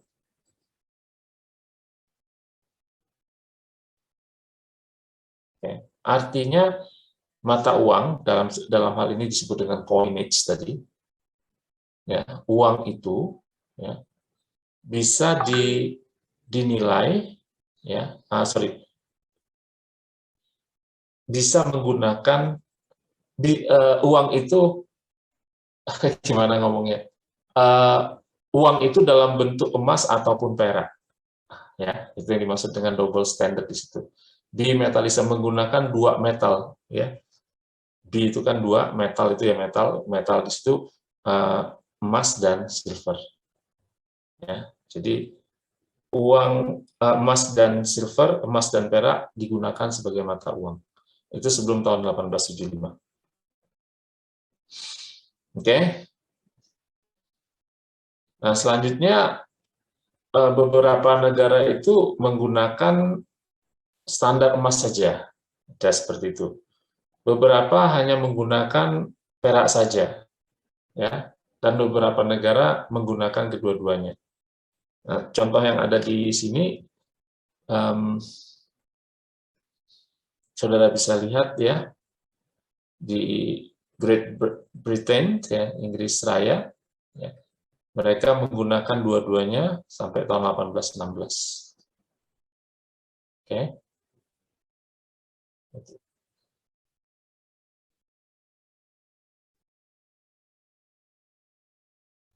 Oke, dan seterusnya di paragraf itu saudara bisa lihat ya.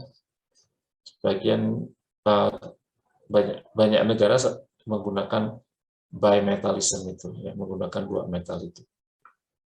Nah, tentunya akan dari tahun sekian puluhan tahun, ya, kemudian akan terjadi pergeseran. Ya. Tentunya pun kalau kita bicara emas dan perak, itu kandungan karatnya kan juga beda-beda. Nah, itu juga menjadi pertimbangan di dalam melakukan suatu transaksi. Oke, kalau kita lihat ada pound sterling Inggris, sebentar, mana tadi yang sudah saya baca. Sebentar.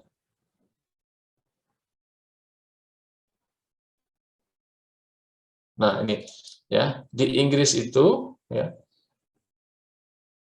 menggunakan gold only. Ya, menggunakan emas saja.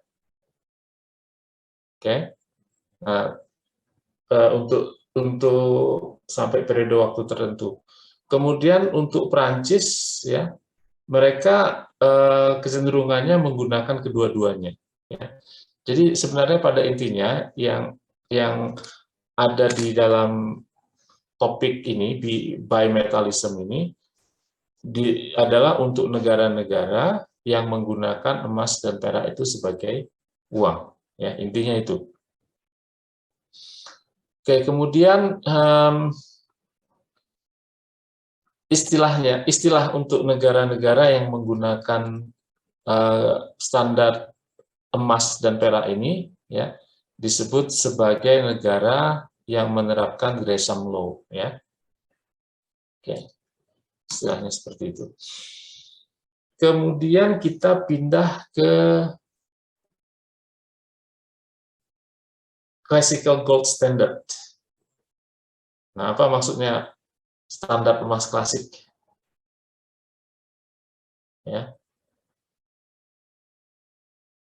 Nah, ini emas digunakan oleh banyak orang sebagai bentuk untuk menyimpan kekayaan. Ya. Sebagai bentuk untuk menyimpan kekayaan. Oke.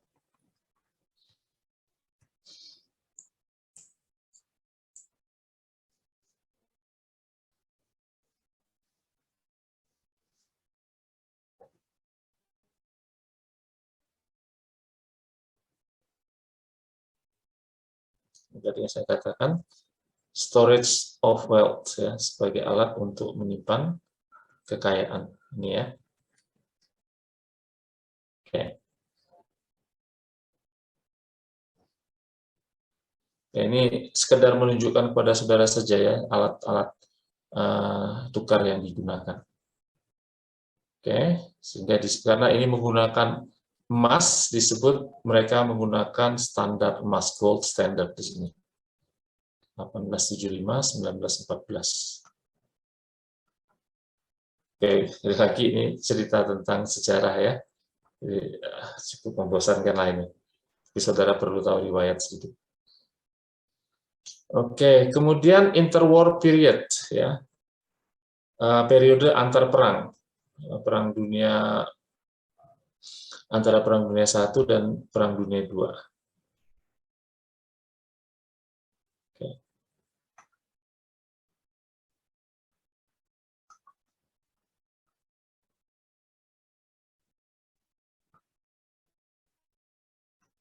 Silakan saudara lihat dulu paragraf pertama.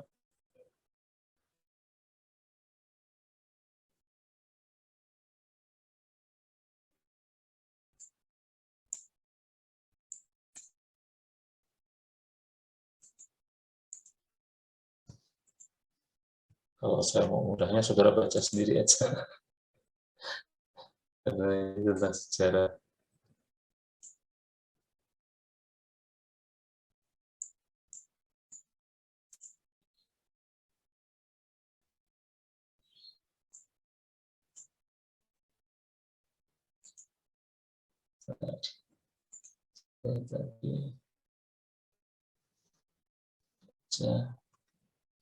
Nah, di sini disebutkan Perang Dunia I, First World War ended the classical gold standard. Ya, jadi nggak menggunakan standar emas lagi. Ya. Kenapa? Karena ada embargo terhadap ekspor emas. Ya. Jadi bahan untuk uang itu sendiri sulit didapat karena ada embargo. Oke.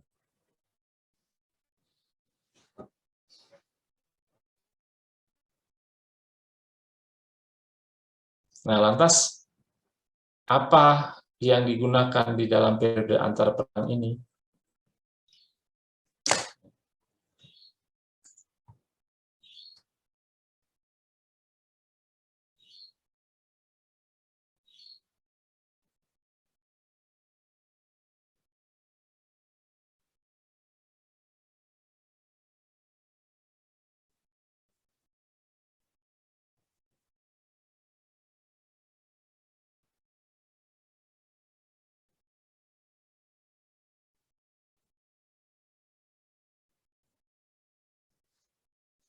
Kan saudara lihat. Lantas apa yang digunakan kalau tidak menggunakan emas lagi?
Ya, jadi mereka tidak menggunakan standar apapun dalam arti tidak menggunakan emas, tidak menggunakan perak, ya.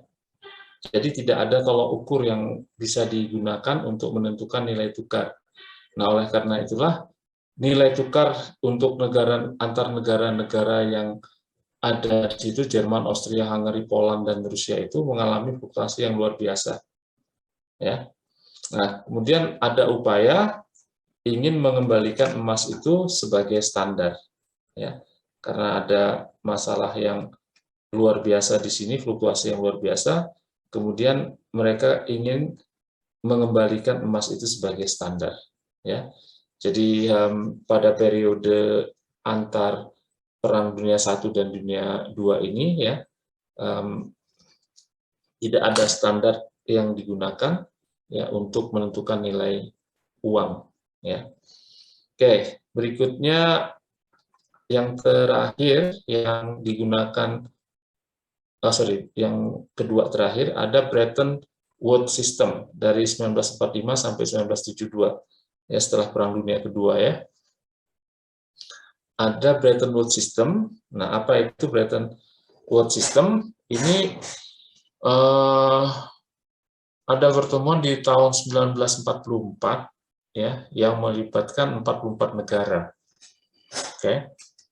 Ada pertemuan tahun 44 yang melibatkan 44 negara ya, sebagai akibat dari tidak digunakannya standar tadi ya di periode antar perang tadi.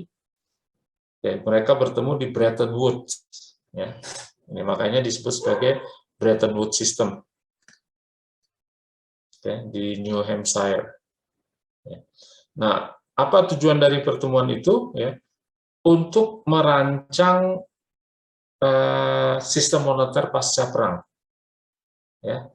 Nah, tujuannya apa? Supaya nilai tukar bisa stabil meskipun tanpa standar emas. Tujuannya itu. Ya, tadi kan kalau tanpa standar emas, fluktuasinya luar biasa di periode antar perang. Nah, ini mereka tetap tidak menggunakan standar emas, tapi ingin nilai tukar itu stabil. Ya, tujuannya itu. Nah, akhirnya apa? Terbentuklah apa yang disebut dengan IMF, International Monetary Fund. Ya. Di tahun 1945 itu. Juga terbentuklah Bank Dunia atau World Bank. Oke. Nah, tujuannya apa? Ya, tujuannya kalau saudara lihat di sini ya, setelah terbentuknya International Monetary Fund, ya, okay. The agreement was subsequently ratified by diratifikasi oleh mayoritas negara untuk meluncurkan IMF pada tahun 1945 ini, ya. Nah, ada rule yang mereka buat